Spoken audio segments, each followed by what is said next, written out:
Well, good morning, Kauffman FastTrac community. This is Alana Muller. I welcome you this morning. It's very gratifying to see so many friends, old and new, joining this webinar, and it's my sincere honor to present to you my own personal project, Coffee Lunch Coffee. What I hope to do today is to really build a dialogue with each of you. I hope that throughout the presentation you'll submit questions to me. If you have comments or ideas that others may benefit from, I hope you'll share that as well. And I look forward to engaging with you in the discussion. What I plan to do today is to walk you through a little bit of the process that I call Coffee Lunch Coffee. It's my approach to networking, and frankly it's become what I call my hobby business. It's the thing that I love to do in addition to my Kauffman FastTrac work and as well as what I do at home and in the community and elsewhere. So welcome.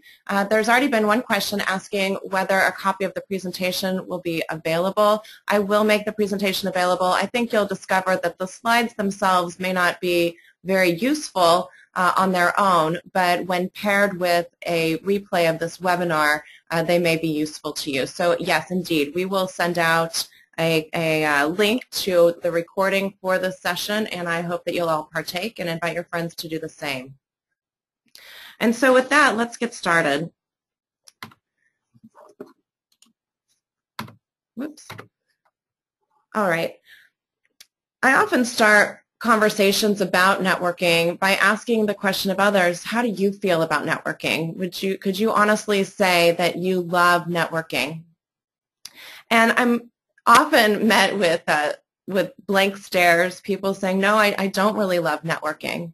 And what I've discovered is that if we can think about changing the dialogue around networking, changing the discussion, changing the definition of networking, my hope is that you too will come to love networking. And I see that many of you are already telling me that, yes, you do also love networking, so thank you.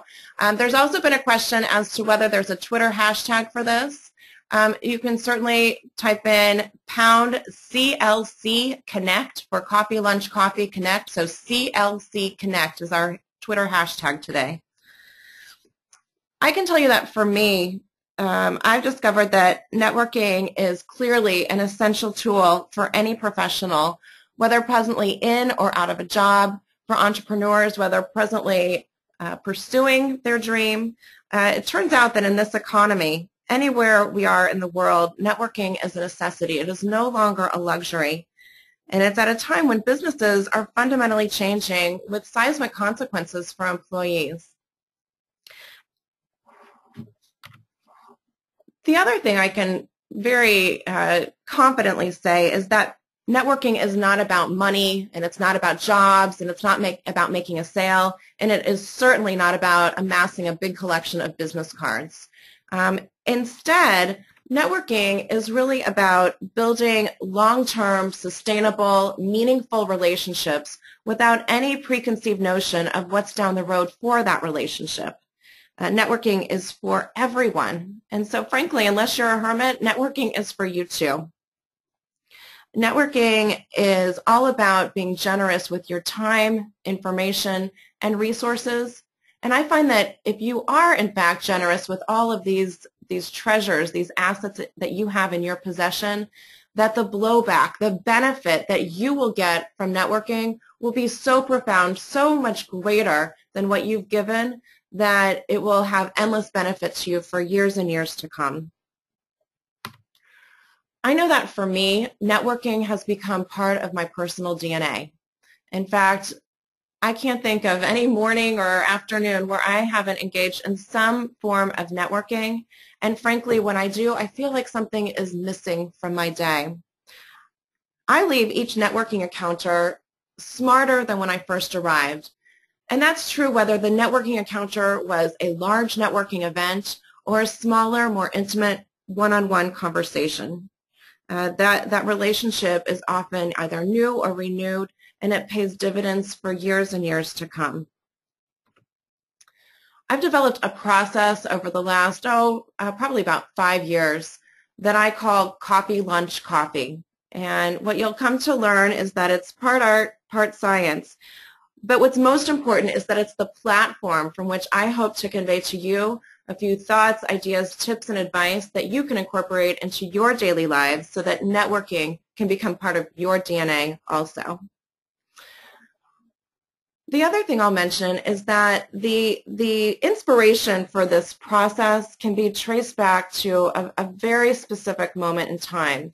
For me, I had been working in a corporation for about 10 years, and I attended a one-day conference in Chicago. It was an event that I attend every year. It's the one thing that I do pretty consistently for my own professional development.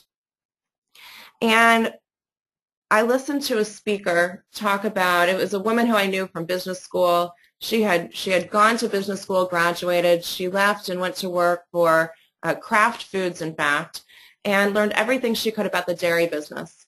And then she left and she started her own company. And I left and I thought, wow, I couldn't believe that here I was. I'd been, very happily sort of going through my career in a corporate position. But my friend Daphne did the thing that I and my friends all said we wanted to do. She left and did something entrepreneurial with that knowledge.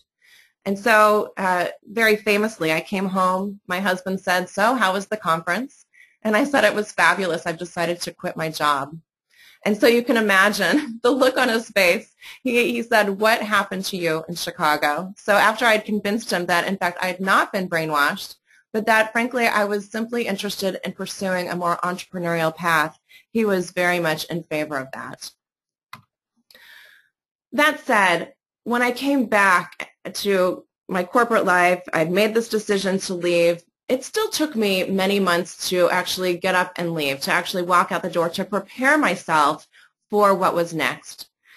That was not just about financial considerations. It was not just about what I would do next career-wise.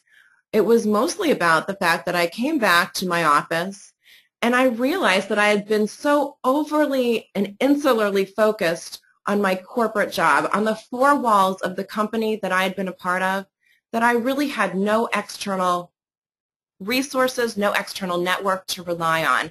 And frankly, that was a little scary to me. I was working and living at the time in Kansas City. It was the city that I'd grown up in, although I have lived in other places throughout my life. And yet I didn't feel like I had a professional network that I could fall back on, that I could look to when I went to start my own entrepreneurial venture. And as many of you have heard me say before, I always tell entrepreneurs, don't go it alone. Instead, you should surround yourself with partners, with peers, with advisors, investors, friends, customers, whoever it is who serves as your champion. And so I needed to really take this advice to heart for myself. And frankly, it was the first time that I very consciously acknowledged the fact that my network, my external network, was weak. That though I had thousands and thousands of contacts within the four walls of my corporate company, and I had partners on both coasts and in an international capacity, I really didn't have a local network to rely on to help me build my business. And so I spent the next 9 months solely dedicated to networking. I left my job and I decided that all I would do was focus on building relationships. And so that's what I did. During those 9 months, I had 160 meetings. I met 200 new people, and I had a goal. My goal was to have 15 meetings per week. And so for those of you who are mathematically inclined or who have a calculator sitting in front of you, you know that in 9 months' time at 15 meetings per week, I didn't quite hit my goal. But frankly, I viewed this as an overwhelming success. I met 200 new people that I had not known before. They readily embraced me. They brought me into their networks. They opened their networks to me. And so those 200 people quickly turned into 2,000 people, et cetera, et cetera. And so I now very happily and humbly, comfortably live within sort of this global network at large that I have come to rely on. And so the first lesson that I want to communicate with you is that it's so important to set a goal for the way that you will reach out and connect with others. I started by talking about the fact that we needed to change our definition of networking. We needed to think of networking not as networking for networking's sake. It's not just about these 200 new people. I also said it wasn't about money or sales or finding a job or collecting business cards. Instead, I believe that networking is simply about connecting with others. It's about establishing community, and it's about deepening one's sense of belonging. And who can argue with that? We all want to feel like we belong. We all want to feel like we're part of a vibrant, thriving community. And so the first thing I suggest to you is to think about how will you begin to incorporate networking into your life? What commitment can you make to establish a time during the week, several times during the week, that you will, in a very intentional way, reach out to others? And so with that, let's talk a little bit about the impetus behind the name Coffee Lunch Coffee. For me, I started by thinking about how would I structure my days. I already told you that I said I was only going to network for 9 months. And so, of course, during that time, I'll tell you one of the things I did is I took FastTrac. Another thing I did is I took on some small consulting assignments. But my full-time job was to network, was to connect with others. And so I structured my days around 3 key meetings: a meeting in the morning, a meeting at midday, and a meeting in the afternoon. Thus, coffee, lunch, coffee. And frankly, I coined that phrase almost as a joke when I got started, but I realized that it was something that actually stuck. It was a way that I could think about how am I going to make sure that I maximize my time during the day to connect with others. The other thing that I mentioned to people is that at particular times of the year, during particular projects, there are ways to actually increase this clock, if you will, further. And that is, for example, during the holiday season, which we've just closed out on, I found that life really slowed down. So unless you're in retail, you know that things really slow down during the time between Thanksgiving and New Year's Day, at least here in the United States. And so I found that I could add a 4th time slot to my networking day. So it was coffee, lunch, coffee, drinks. And I say it a little bit tongue-in-cheek, but what I found is that people were willing to leave their offices around 4:30 or so to join me for a glass of holiday cheer. And so whether it's a glass of wine that you're interested in or a club soda with a lime, it really didn't matter. That to me was simply another time slot that I had available for connecting with others. So I would love to hear from each of you. Have you found a way to structure your life around networking, to not only do your day job and your night job, but also to incorporate networking into that daily schedule? So I'd love to hear from you either now or after this webinar. The next thing I want to tell you a little bit about is how I came to land in the position I'm presently in. People ask me all the time, how did you find an opportunity with Kauffman? And I'll tell you, in addition to this position, every position I've ever had has been all around networking. If I really think back and I diagnose how was it that I came up with this next opportunity, and I analyzed what was the impetus for each new opportunity, I can again very confidently tell you it's all 100% through networking. I shared with you earlier that the impetus or the inspiration, if you will, for Coffee Lunch Coffee came from a one-day event that I attended in Chicago. My friend Daphne was one of the speakers. Well, there was a second speaker that day, and it was Lisa Mitchell from the Kauffman Foundation. Lisa, for those of you who may not know, is the vice president responsible for all of the innovation efforts here at the Kauffman Foundation. And Lisa was a speaker. She talked, ironically, about networks, not about networking the process, but about the networks that are the natural outcrop of those networking efforts. And she talked about their importance, the importance of having a very entrepreneurial network, to opening your network, to getting to know others who know the friends that you already have in your network. And I was just blown away by her remarks. She came up to me right before she spoke, and she came up to me that day and she said, "Are you also from Kansas City?" And I said, "I am." And so she said, "Well, let's get together when we're back in town." So we did, and that was in 2008.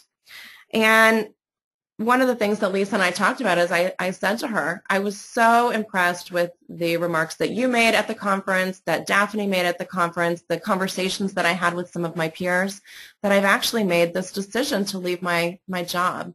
Lisa was so supportive. She said, you know, your opportunities abound. Here are several names of people you should contact. And without my even asking, she began very generously to give me the names of people with whom I should connect. I already told you that was in 2008. In 2010, Lisa reached out to me. She had heard that I'd taken FastTrac. She had heard that I'd started my own little consulting company. And she said, what's your next project?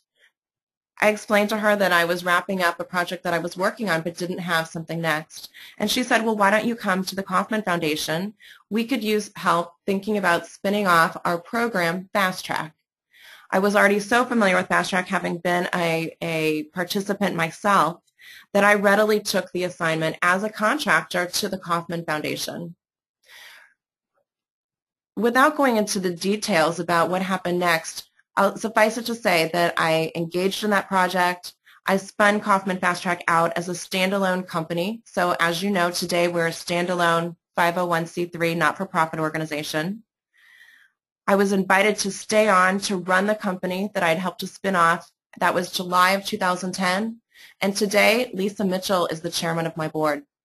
So frankly, I think of Lisa as the person I report to. I report to a board of directors, and I think of Lisa as my key point of contact. And so it's amazing to me to think back. I met Lisa in 2007. 3 years later, she invites me to take on a project for her company. 3 years after that, she's the chairman of my board. So a full 6 years have gone by. To me, what this speaks to is the importance of building these long-term, lasting, meaningful relationships. It's so critical. We may not know today what the meeting we had this morning will bear in several years' time. We simply have no way of knowing. So my suggestion to each of us is to think in the long term, to simply know and feel confident that that relationship will bear fruit down the road. I see that we have a couple of comments. Let me pause on my remarks here for just a moment. Somebody has asked me, was LinkedIn part of this networking, and was a review of your profile the first element? Thank you for that question. I will tell you, one of my early networking meetings, so one of my 200 people or one of my 160 meetings was with a woman by the name of Melissa. She works for an employment company. They do some outsourced HR. And in fact, it's interesting, since I met Melissa all those years ago, she's actually done some work for us here at Kauffman FastTrac. But one of the things that Melissa and I talked about, we were really just we used the meeting simply as a way to get to know each other. And Melissa looked at me and she said, I assume that your LinkedIn profile is complete. And I said, oh, Melissa, please, I don't do LinkedIn.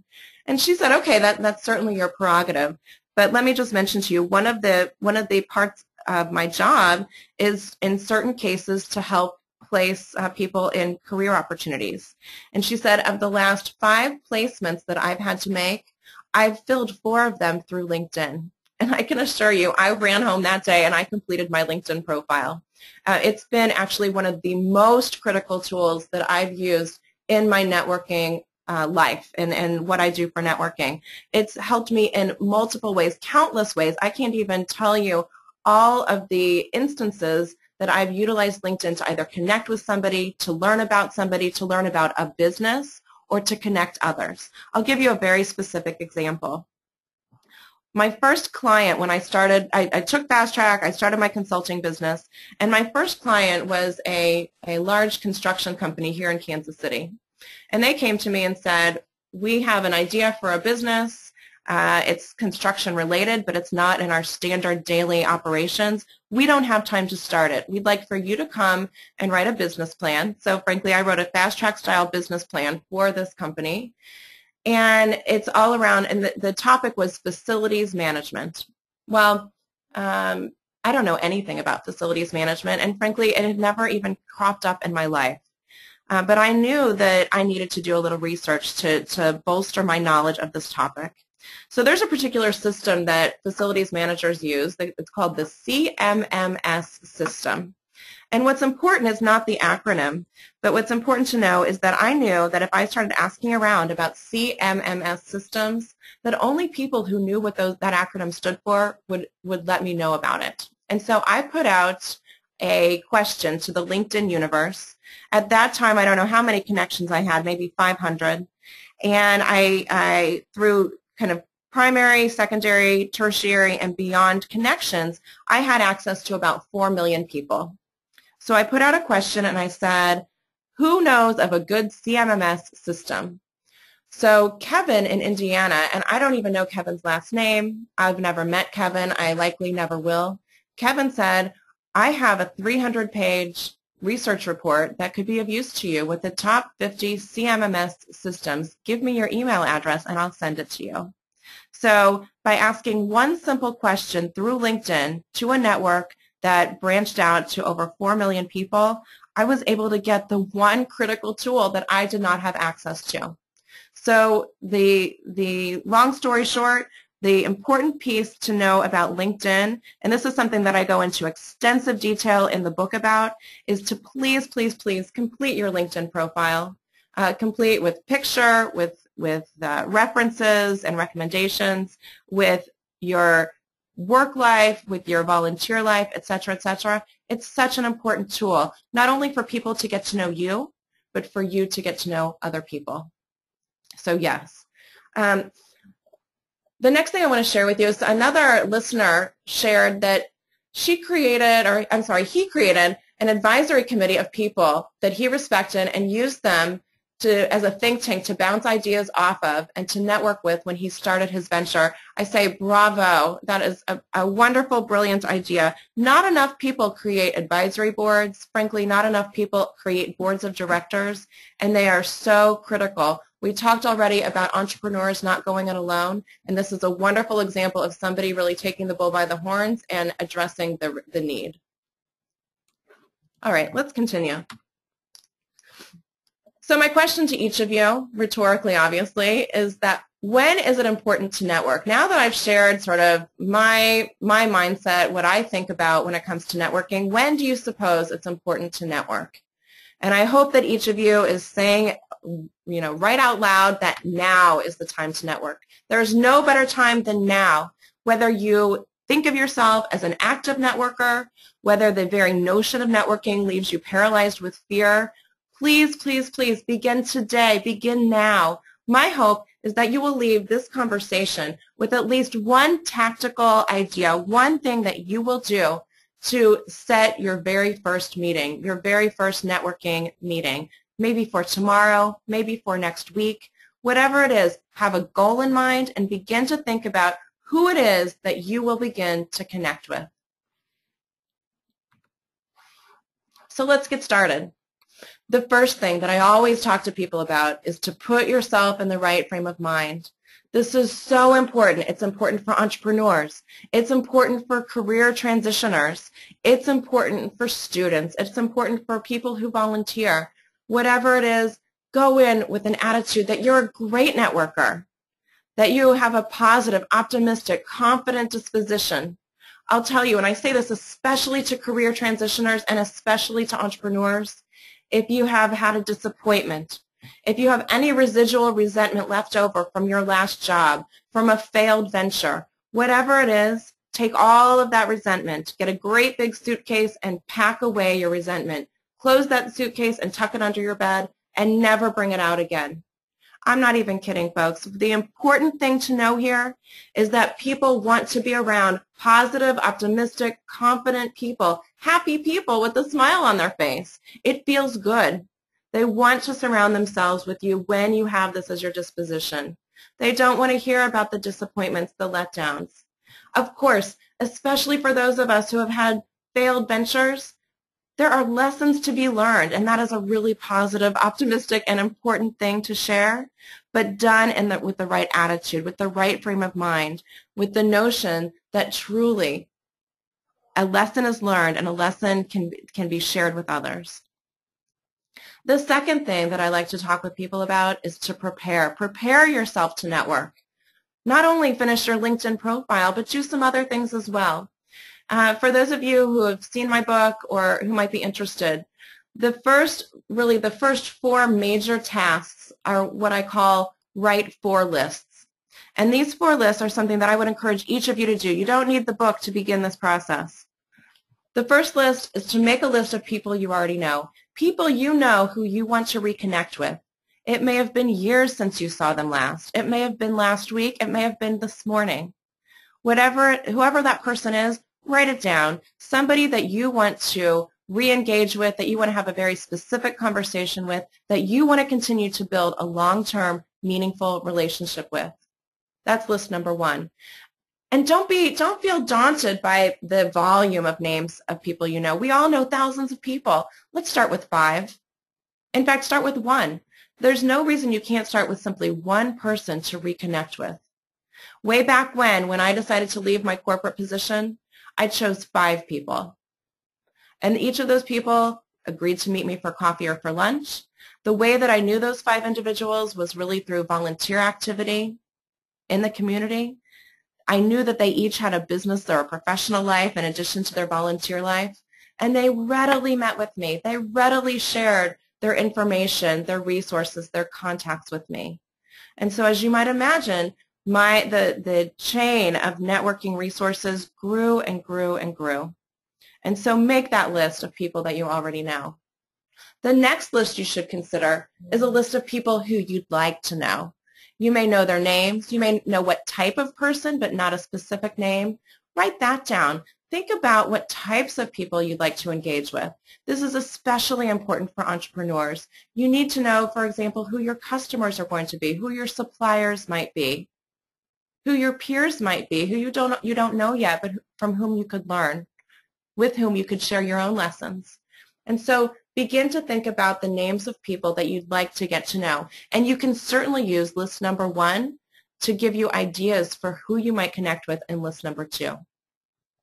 List number 3 is a list of companies that you'd like to get to know. So slightly different from people or the type of people you'd like to get to know. Think of the companies, the organizations. And of course, this can be done in an entrepreneurial mindset. It can be done with a career transition mindset, and it can be done in a volunteer capacity. For example, you may decide that you wish to get on a board of directors, or you wish to begin volunteering with a local organization in your community, but you really don't know anything about it. Write that down. Simply think about the organizations that you'd like to be engaged with. That's list number 3. List number 4 is a little more personal. List number 4 is what I call your list of non-negotiables. What it boils down to is that this is a list of your value set, the things that you are not willing to give up when you begin your networking, when you start your new company, when you start a new job, when you're going through career transition. My own list, when I first went through career transition, it varied. And I share it in the book. And I'll tell you, I paused before I shared this information because, again, it's very personal. Sometimes it's very private.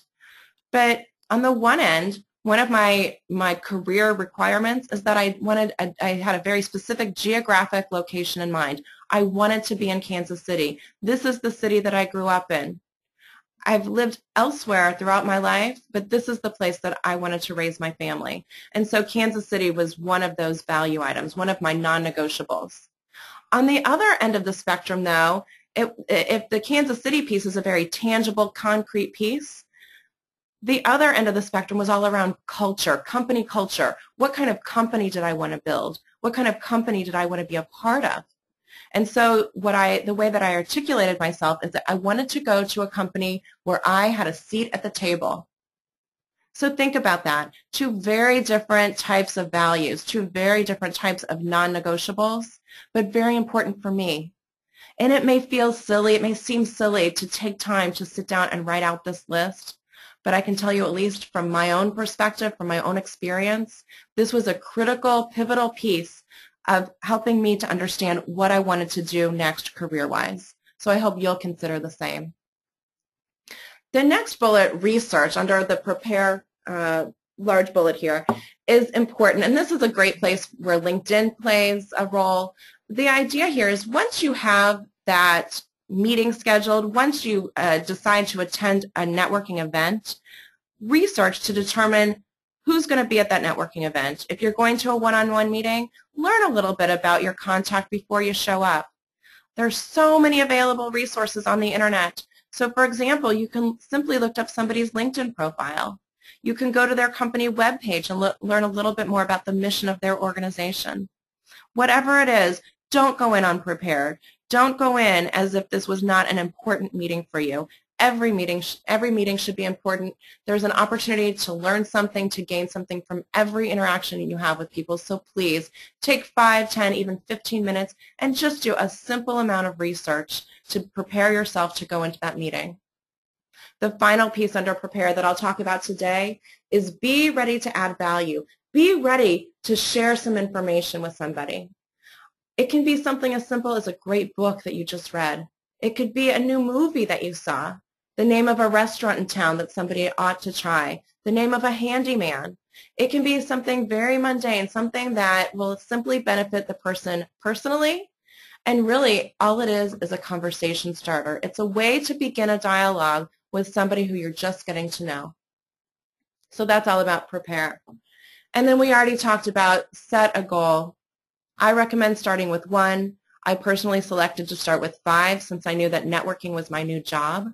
Whatever it is, get started and be sure to incorporate this into your daily, weekly, monthly, year-round life.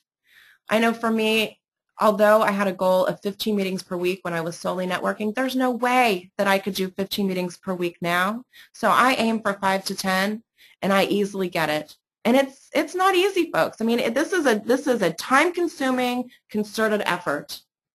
There are weeks where I find that I'm almost overwhelmed by the number of new people that I'm meeting, but I'll tell you, it's an important piece of my life, and it's not one that I'm willing to give up.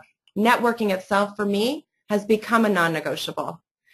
The idea of connecting with others has become so important to me. And I have a personal saying that I use all the time, and I say that the best versions of ourselves, the best iteration of the person that we are, is the person that we are at home, at work, and in the community. It's the same person. And for me, that has never been truer. I find that I have difficulty separating my home life from my community life, from my work life, and frankly, that's the way I like it to be. Every facet of my life flows over into the other components of my life, and I think the same is true for all of us. Think about a friend that you've met through work, through your company. That's somebody who you may or may not be interested in seeing over the weekend, for example, but it's somebody who's meaningful in your life. And you want to be that same person, whether you see them out in a public restaurant or you're at the office. You want them to think of you in that same regard, with the same level of professionalism. The next slide here, for those of you who have access to the slides, is all about what to do at a networking event. I get asked this question a lot, and I'll be honest with you, I'm not a huge fan of the big networking event. I find that they can almost feel daunting, and I think many of us feel that way. If we don't go in with a friend really as a little bit of a safety net, as a crutch, we almost feel a little awkward walking into that room. But I believe that these 11 tips, who I'll tell you I got from my friend Eric Morgenstern at Morningstar Communications, who has been a longtime friend and mentor to me. In fact, he was one of my first 5 people that I began networking with. And was one of the most generous in terms of providing me access to others. This is his list, and he's given me permission to share it with you today. The first one is when you go in, if it's an event where you have a name tag, put it on the right. Make sure that it's visible. That way, when you go to shake someone's hand, it's readily available. The person can look right at it and know your name. The second one is, how do you remember the names of others that you meet? I recommend that you restate their name. So if you're meeting Jane for the first time at a cocktail reception, hello Jane, my name is Alana, nice to meet you. If you repeat Jane's name, you're more likely to remember it. The third item, share and get. This harkens back to my idea of sharing, have something to share, have some way to add value when you meet somebody. Again, take the name of a new restaurant that you tried, or of an article that you read in a magazine. If you take some information with you, you will be sure to get much more reciprocated back to you. Number 4, questions are the creative acts of intelligence, sorry. The idea here is if you go in and you're prepared to ask meaningful questions to your contact, you'll get them talking. It will help the flow of the conversation. Number 5, the early bird catches the connections. The idea here is don't show up late to your networking event. Be the first one there. Show up early. That way you'll have your pick of the litter when it comes to getting to know the people in the room. Number 6 is my favorite, I have to tell you, and that is if you want access to every single person in that room, be sure to go stand by the buffet or the bar. I guarantee you every person in the room will come by at least once. Number 7, think quality versus quantity. When you go to a networking event, don't aim to collect as many business cards as possible. Instead, seek 2 to 3, maybe 4 meaningful connections. It could even be 1. If you leave with even 1 name of somebody that you would like to follow up with, you will have been successful. Number 8, and I recognize number 8 actually has some cultural, potentially negative cultural implications, so be cautious about this, but write on the business card. A lot of us have been trained that writing on someone's business card is akin to writing across their forehead, but I'll tell you, a good way to remember what you talked about with someone or what you want to follow up with them about will be to step away once you're finished with the conversation and simply jot down a few notes to yourself. If you just can't muster up the energy to write on the business card, keep a small notebook with you and take notes on what you want to follow up with that individual about. Number 9, it's not who you know, it's who knows you. This is all about being remembered, having a meaningful enough conversation where it's not just an exchange of pleasantries, but it's a deeper, more meaningful conversation where not only will you remember the individual, but they too will remember you. Number 10, this is all about the missed opportunity. When someone asks you how you are, don't say fine. Come up with something else. You can say never better, I'm awesome, I'm great, I've had a wonderful day. It's a great time for our company. Whatever it is that you say, don't use the word fine. And then finally, number 11, this is the little bonus on my list of 10. Number 11 is the power of a handwritten note. As you may be aware, this is a lost art, the handwritten note, but it is one of the things that will get you remembered.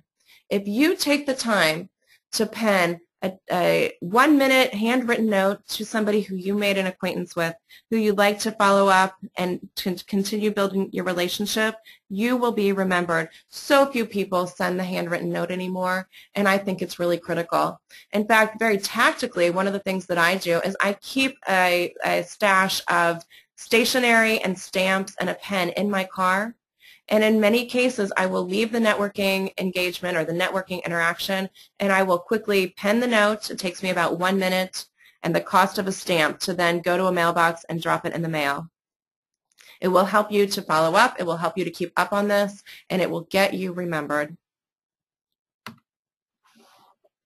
And so in closing with my formal remarks, and then we'll spend a few minutes doing some Q&A, I remind you, don't go it alone. Make the time, take the time to network and to build long-term, meaningful relationships.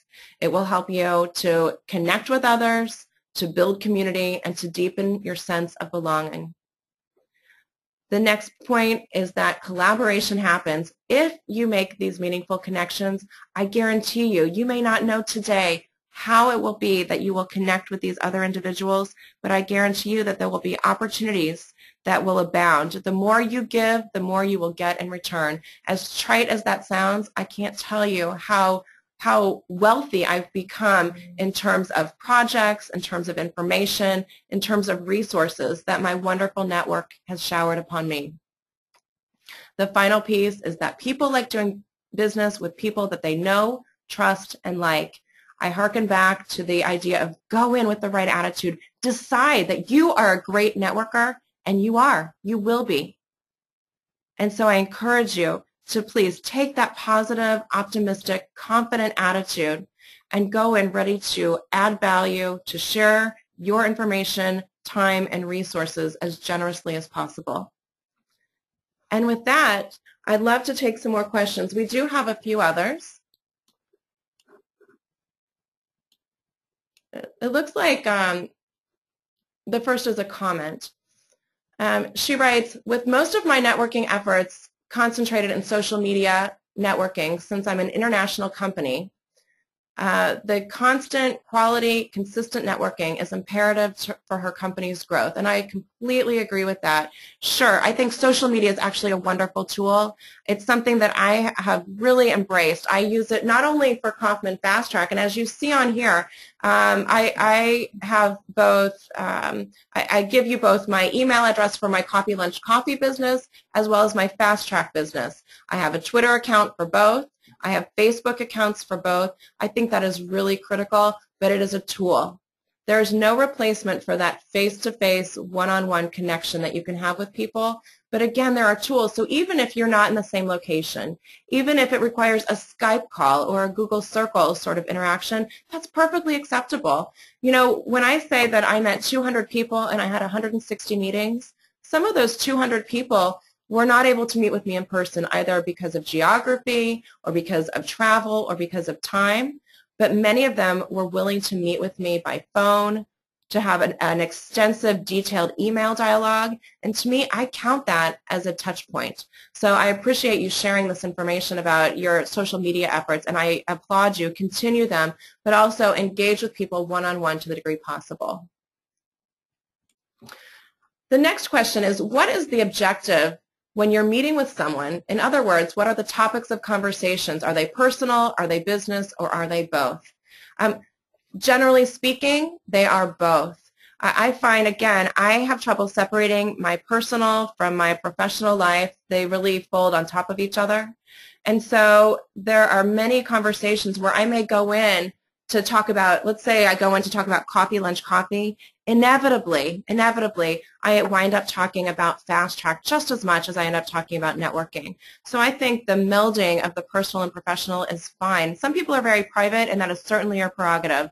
Many of my colleagues say that they really prefer to separate their personal life from their professional life, and that's okay. The one thing I say, though, is that find a way to connect with somebody. If it happens to be that if you're willing to share, you know, how many children you have or your hobbies, find some way to connect with each other on a deeper level, so that you're able to trust one another, you're able to build relationships. And so the topics will vary. Again, when I was in career transition mode, the way that I set up the conversation was to say that I was interested in engaging with them to learn more about their career trajectory because I was exploring my own.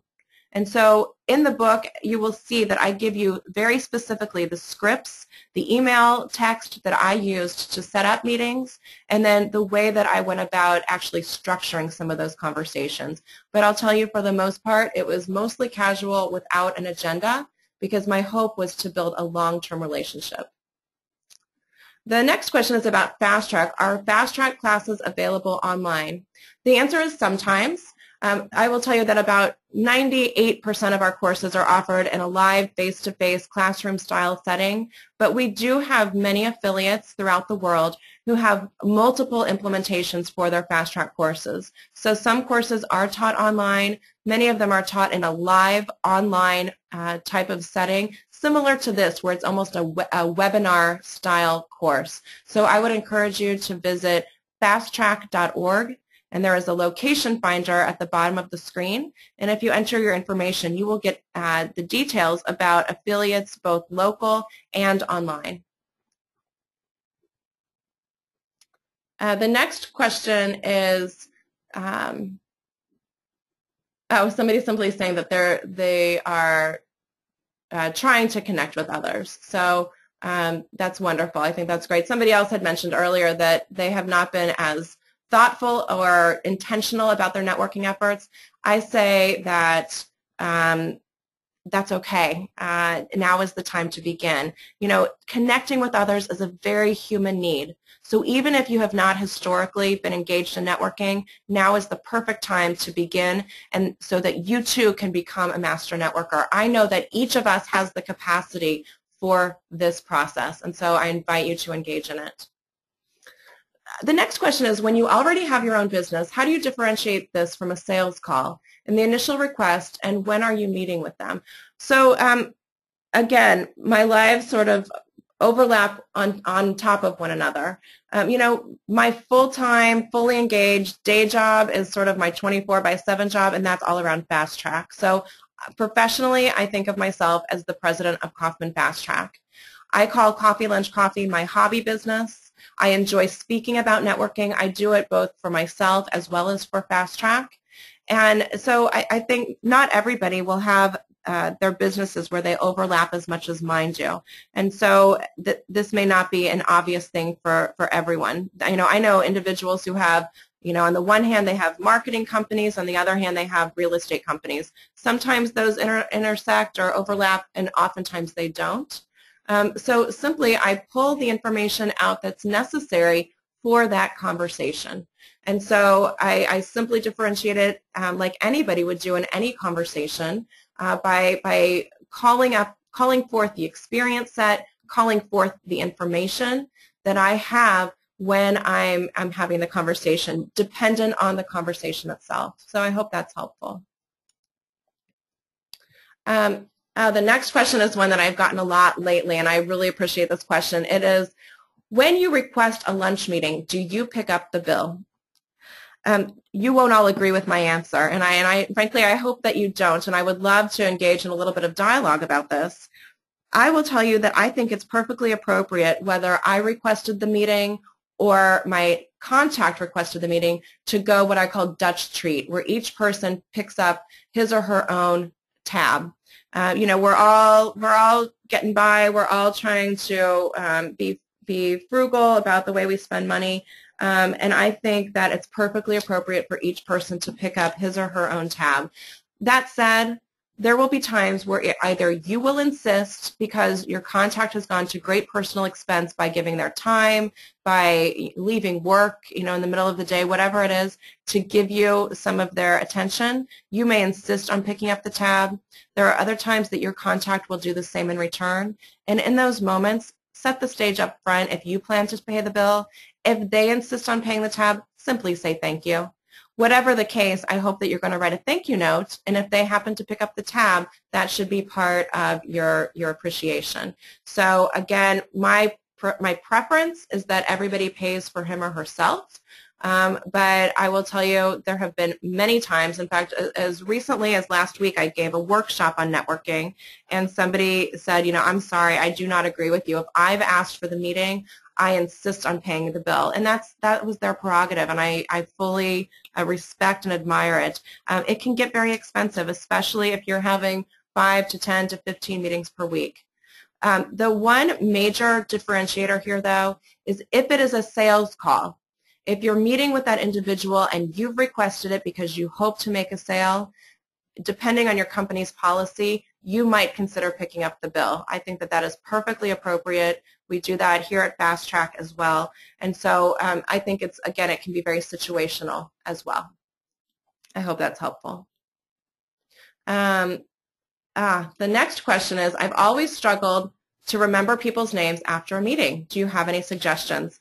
You know, of course, in the moment, I already recommended that you repeat their name. Other people suggest that you come up with some mnemonic device. So frankly, I've been Alana Banana my entire life. So if that's helpful to you, I answer to it, sadly.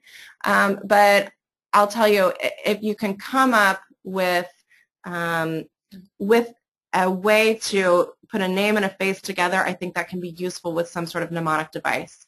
Another way to do it is to connect through LinkedIn. So to gather the business cards that you've collected, there's still a place, an important place for business cards, which I go into great detail in the book about. Gather up your business cards and very quickly connect to people on LinkedIn. And most people have pictures on LinkedIn, and that's one great way to help you remember who they are by putting a name and face together. One of my contacts, somebody who I've become good friends with, recommended using Evernote. So there are many software programs and applications that you can utilize. Evernote can be very, very helpful, and it's a way to basically collect information about your contact, to keep it stored with you at all times, to have a picture. At events, many people take photos, whether it's for Instagram or to say where they are. So I can recommend that as well.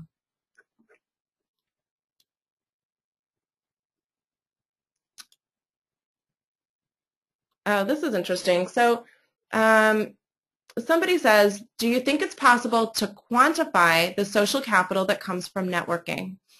It's a very interesting question. The answer is, of course, yes. There's always a way to put a metric to something, but it may be long-term and it may not be obvious. So in terms of social capital, I think you can begin to quantify it by, have you gotten additional assignments as a result of that social capital? Have you been requested to give a presentation? Have you been hired to do a consulting project? Has your company been hired to work on something or to provide its products and services? Again, going back to the notion that people want to do business with people they know, like, and trust, that is building social capital. And from a financial perspective, you can quantify the work that you've gotten from that interaction. Now, of course, there will be, as I mentioned before, your primary connections, your secondary connections, your tertiary connections, and beyond. And so it may be difficult to trace a financial consideration or some other metric back to that original interaction, but you can certainly try. Somebody, just this last week, I gave a presentation in St. Louis, and somebody followed up with me and showed me a tool that I can send out to everyone on this call with our follow-up email. They showed me a tool for mapping your LinkedIn connections. And it basically shows your various circles of influence. Very literally, it shows you circles. And I think that's a really cool way to see how you're connected. And I think that might also help to quantify that social capital, to show you how many connections you have from that initial interaction.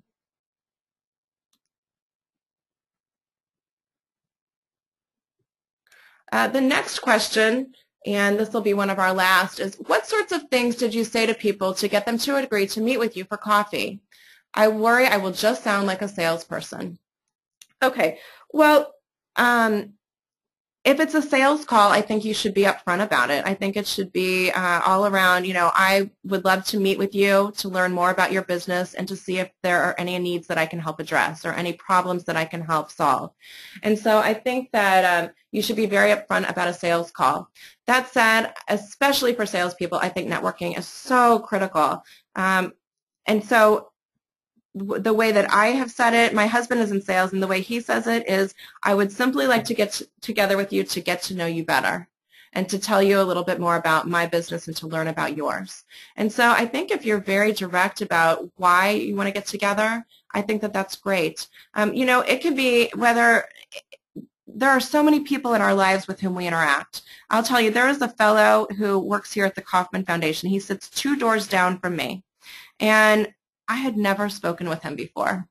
And, at some point after you've interacted with somebody enough or you've seen them enough in the hallway, it almost becomes awkward to say hi and to introduce yourself because you worry that either you've met them already before and don't remember or that you've been rude and that it would be awkward to now go up to them and try to forge a relationship.